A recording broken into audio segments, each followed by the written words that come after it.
Hello and welcome guys. तो कैसे हैं आप लोग। आज मैं लेके आ गया हूँ आपके लिए सुप्रीम वॉरियर का एपिसोड नंबर 2। तो मेरे बिना किसी बकवास के हम करते हैं अपनी इस वीडियो को स्टार्ट।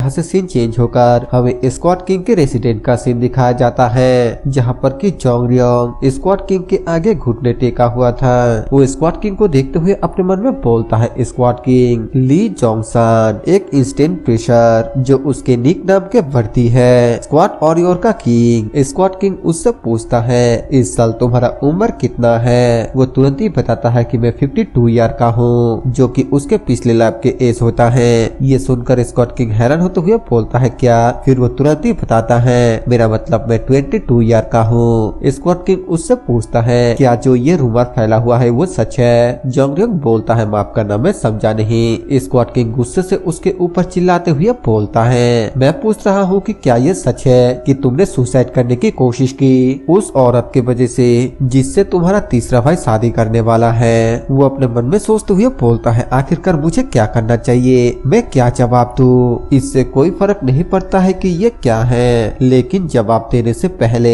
मुझे ध्यान से सोचना होगा।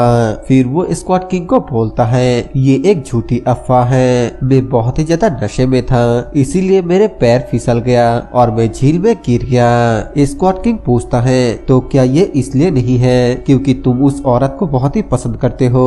वो अपने मन में सोचते हुए बोलता है, मैं इस बारे में झूठ नहीं बोल सकता।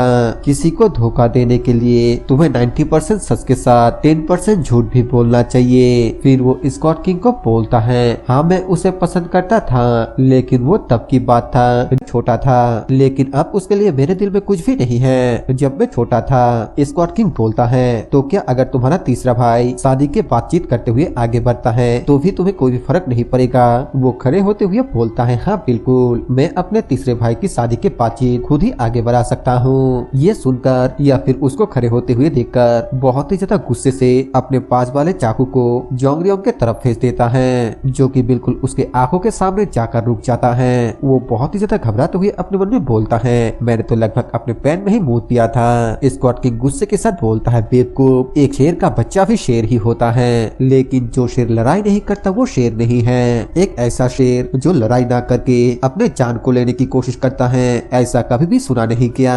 ये एक ऐसा घिनौना काम है जो कुत्ते और सुअर भी नहीं करता है। तुम सिर्फ 22 साल के हो, हालांकि हम ये नहीं जानते हैं कि तुम कितने सालों तक जिंदा रह पाओगे। तुम मेरे और स्क्वाड एजेंसी का अपमान कर रहे हो। अगर तुम इसी तरह कोई भी प्रॉब्लम आने पर सुसाइड करने की कोशिश करते हो तो फिर हमें अच्छा लगेगा अगर तुम इसके बजाय अभी इस खंजर से अपना जान ले लेते हो। तो फिर मैं तुम्हारे पिता होने के नाते तुम्हारे लिए एक भव्य अंतिम संस्कार करूंगा। वो बोलता है, मुझे जल्द से जल्द कुछ सोचना होगा, अब जबकि मैं ली जोंगरियोंग के रूप में रिइंकार्नेट हुआ हूँ। मैं स्क्वाड किंग के सामना करने से बच नहीं सकता, और अगर ऐसा ही बात है फिर वो स्क्वाड किंग को बोलता है, क्या आप ये जानते हैं मेरे लाइफ के इन 22 सालों में ये पहली बार है जब आपने मुझे कुछ दिया है, लेकिन फिर भी ये खंजर है जिसके साथ आप चाहते हैं कि मैं अपने जीवन को खत्म कर दूं। ये सुनकर स्क्वाड किंग काफी ज्यादा हैरान हो जाता है और वो अपने मन में बोलता है, उन दोनों के बीच जो रिश्ता था उसको ध्यान में रखते हुए मैंने सिर्फ ये अंदाजा लगाया, लेकिन मुझे लगता है कि ये बिल्कुल सच था। मुझे इस अवसर का फायदा उठाना है। फिर वो उस खंजर को उठाते हुए बोलता है, ठीक है पिताजी, अगर आप ऐसा ही चाहते हैं तो फिर मैं आपको मेरे पिता होने के नाते जरूर से एक भव्य अंतिम संस्कार दूंगा। जब मैं इसे अच्छे कामों के लिए इस्तेमाल करूंगा तब मैं जरूर से आपके बारे में सोचूंगा।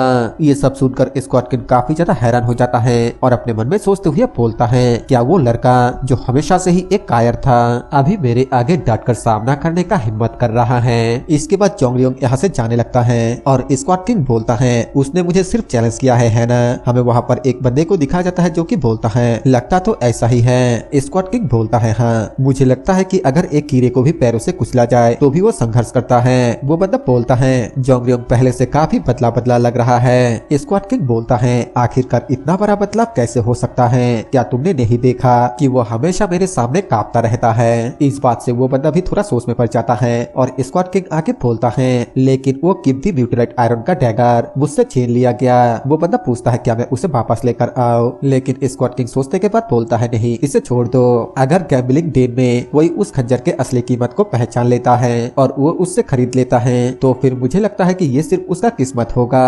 और फिर थोड़ा सीरियस होते हुए बोलता है लेकिन मैं इस मौके का फायदा उठाकर जोंगरियोंग को कुछ सिखाने के बारे में सोच रहा हूँ। कैपिटल हॉल को इन्फॉर्म कर दो कि उसको पूरे साल एक पैसा भी ना दिया जाए ताकि उसे उसके ओरिजिन का एहसास हो सके कि आखिरकार वो कौन है जो उसे इतना शानदार जिंदगी दे रहा है। ये सुनकर वो दूसरा बंदा थोड़ा हैरान होते हुए अपने मन में बोलता है अब तक इससे कोई भी फर्क नहीं पड़ता है कि जोंगरियोंग ने कितना बुरा काम किया है, लेकिन कभी भी उन्होंने उसके पॉकेट मनी को बंद नहीं किया। ऐसा लगता है कि इस बार उन्होंने जानबूझकर ही ऐसा किया है। ये देखते हुए कि उन्होंने जोंगरियोंग को किस तरीके से सजा दे रहा है ये एक तरह के टेस्ट है। और फिर स्क्वाड किंग को बोलता है ठीक है सर, आप जैसा कह रहे हैं मैं बिल्कुल वैसा ही करूंगा। हमें जोंगरियोंग को दिखाया जाता है जो कि बाहर आने लगता है और बाहर उसका सर्वेंट उसका इंतजार कर रहा था। वो उसे देखने के बाद बोलता है यंग मास्टर आप बाहर आ गए, क्या आपको बहुत ही डांट पड़ा? लेकिन तभी हमें दिखाया जाता है कि वो अचानक से यहाँ पर आकर नीचे गिर जाता है क्योंकि उसका हार्ट बीट बहुत ही ज्यादा तेज हो गया था। वो बहुत ही ज्यादा घबराते हुए बोलता है मुझे लगा कि मेरा दिल रुकने वाला है। सर्वेंट उसके पास आकर उसको उठाते हुए बोलता है यंग मास्टर क्या ठीक है? इसके बाद हमें अगले दिन सुबह का सीन दिखाया जाता है जहाँ पर कि सर्वेंट झाड़ू मार रहा था। वो उबासियां लेते हुए बोलता है मैं कल पूरी रात सो नहीं पाया। और तभी उसका नजर जोंगरियोंग के ऊपर पड़ता है जो कि किसी वजह से बहुत ही ज्यादा परेशान था। वो बस एक जगह पर ही एक तरफ से दूसरी तरफ चल रहा था। सर्वेंट पूछता है यंग मास्टर आप इधर उधर क्यों घूम रहे हैं? और तभी वो बहुत ही ज्यादा खुश होते हुए अपने पैरों की तरफ देखने लगता है। सर्वेंट बोलता है आप अपने जूतों के ऊपर क्यों घूम रहे हैं? क्या आपने गोबर पर पैर रख दिया? वो बोलता है मैं अपने जूतों की तरफ नहीं देख रहा हूँ बल्कि मैं अपने पैरों को देख रहा हूँ। सर्वेंट पूछता है और आप अपने पैरों की तरफ क्यों देख रहे हैं? वो बोलता है क्या मैं अजीब तरीके से नहीं चलता हूँ? सर्वेंट बोलता है बिल्कुल नहीं, आप हमेशा जैसे थे वैसे ही लग रहे हैं। वो जोर जोर से हंसते हुए बोलता है हाँ बिल्कुल मैं हमेशा की तरह ही हूँ। और फिर अपने मन में बोलता है मैं 52 यार्ड से लगदा कर चल रहा हूँ, कोई भी नॉर्मल पर्सन उस असुविधा और दुख को नहीं समझेगा। इधर सर्वेंट जिसे कि कुछ भी समझ में नहीं आता है वो अपने मन में सोचते हुए बोलता है क्या सुबह सुबह यंग मास्टर ने कुछ गलत खा लिया?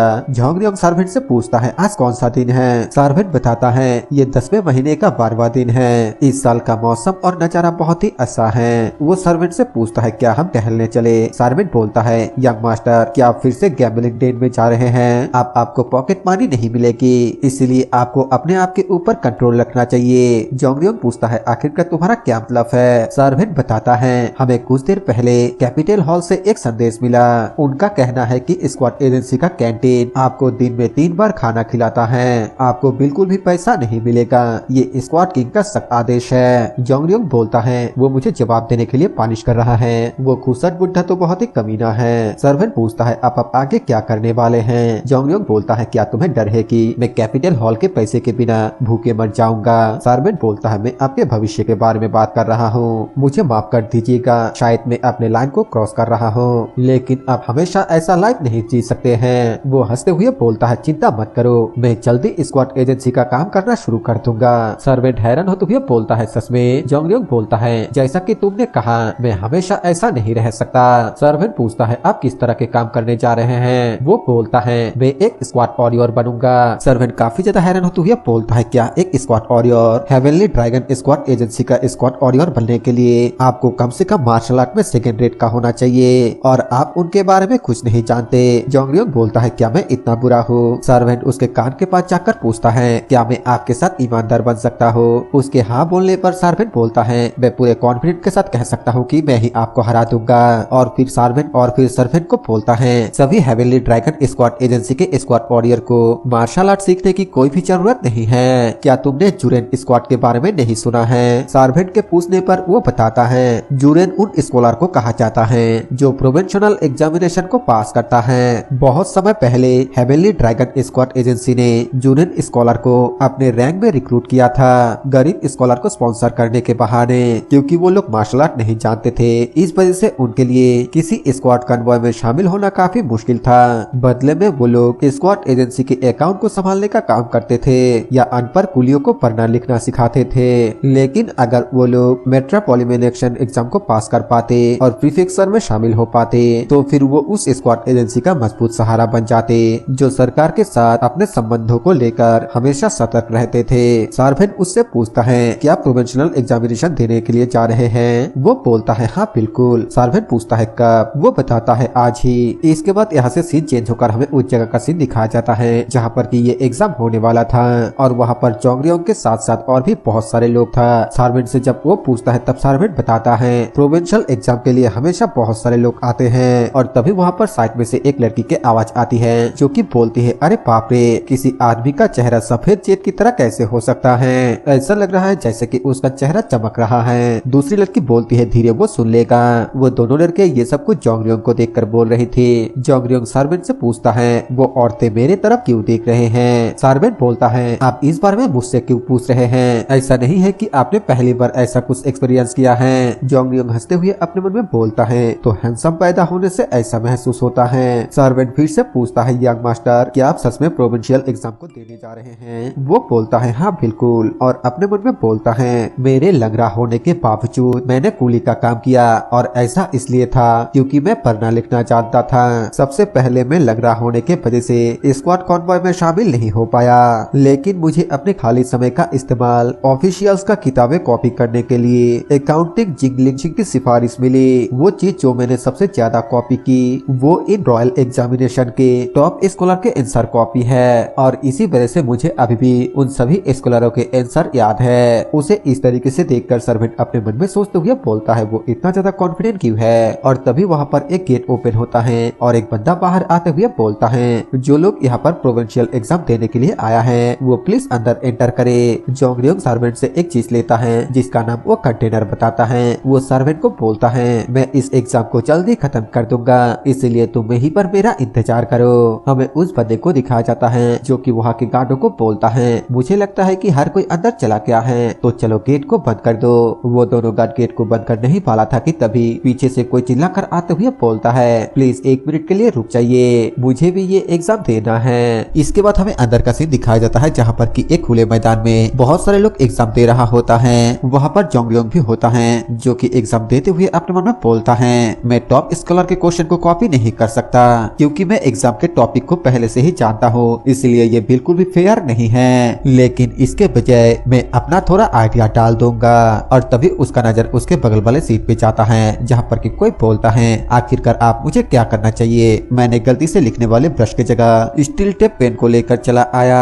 ये सुनकर जोंगरियोंग बोलता है स्टील टेप पेन क्या ये वो चीज नहीं है जो ब्रश जैसा दिखाई देता है, लेकिन मार्शल आर्टिस्ट इसका इस्तेमाल इक्विपमेंट पर चुबाने के लिए करता है। ऐसा लगता है कि तुम गलती से गलत टूल लेकर चले आए, एक काम करो तुम मेरा ब्रश ले लो। ये सुनकर वो पहले तो थोड़ा हिचकिचाने लगती है और फिर उसे शुक्रिया कहते हुए ले लेता है। जोंगरियोंग बोलता है शुक्रिया की कोई भी जरूरत नहीं है, बदले में तुम बाद में मुझे एक बाउल नूडल खिला देना।